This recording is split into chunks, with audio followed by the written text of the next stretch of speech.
Wondering if Sierra really jacked up your capital gains tax to a whopping 66%? Think again. Let's set the record straight and dive into the truth behind these viral claims.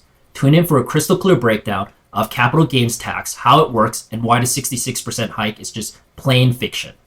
Let's talk about the basics of capital gains today.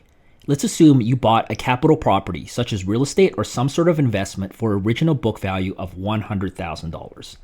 And let's assume after a number of years, that asset appreciates to a market value of $600,000 and you decide to sell it.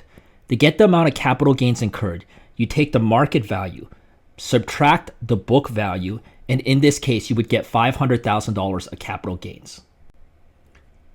On the first $250,000 of this $500,000 capital gains, there would be a 50% inclusion rate, which means half of it's going to be taxable, or $125,000. The other half is not taxable.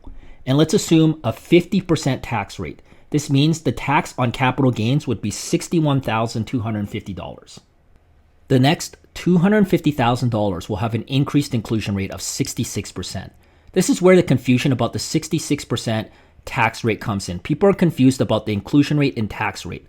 So what this 66% inclusion rate means is that you'll be taxed on $166,000 of the $250,000, and $83,000 would be non-taxable. So this means if you made more than $250,000 in capital gains, then and only then will you actually pay more tax on anything above that amount.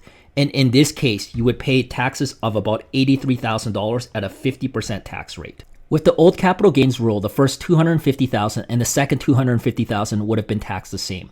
But now with these new tax rules coming into play June 25th, the first $250,000 will be taxed at $61,000. The second $250,000 of the $500,000 would be taxed at $83,000.